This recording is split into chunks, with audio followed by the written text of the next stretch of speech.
Hello and welcome. This is Module 2, where we will discuss the evaluation of information and AI tools.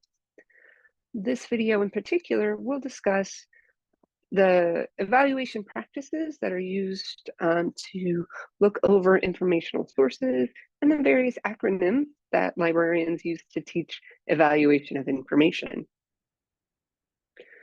So the first thing I want you to do is maybe pause this video and ask yourself a couple questions about what it is that you look at when you read, research, or watch videos. What kinds of questions do you ask yourself as you evaluate these materials? And it's usually some form of who, what, where, when, why, and how.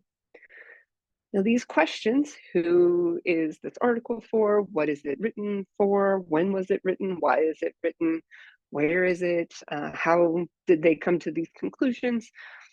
Are all various aspects of questions that we ask when we evaluate information.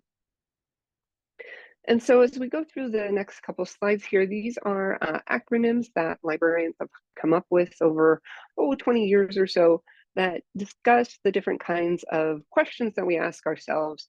And in this case, this one's called the CRAP method. This one is usually asking questions around currency. So when was it published? When was it revised? When was it updated? We look at its relevance. Is this what you need? Who is the intended audience? The variety of sources that you may need, who the authority is, right? Who wrote it? What are their credentials? What are their sources? Why should I trust this person? Is it reliable? Is it truthful? Is it correct? How can I check that information? What's the purpose of the content? Is it to inform? Is it to persuade? Is it to teach, entertain? Is it a fact, an opinion? Is it propaganda? Is it to try to sell me something? The next method we look at here today is going to be if I apply. This one looks at personal steps as well as source steps.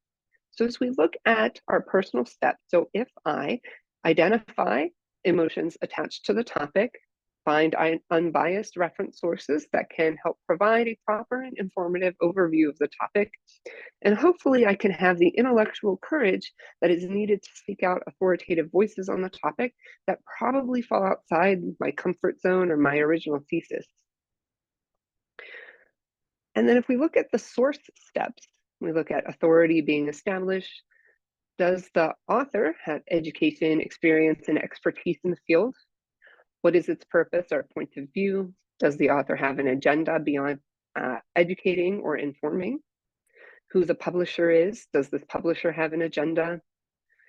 The list of sources, a bibliography, is there evidence that it's reliable, sensible, and accessible? And what was the year of publication? Does the date of publication affect the information? This one, called the smell test, tends to get used in journalism. And we look at who is providing the information, so the source. We look at motive.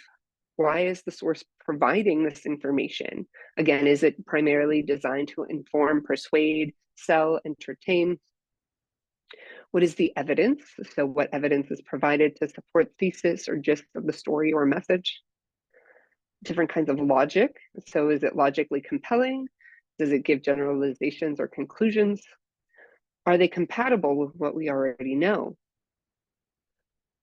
What is being left out? So what is missing either through ignorance or intention? What relevant facts or other stakeholders are absent or in fact are being marginalized?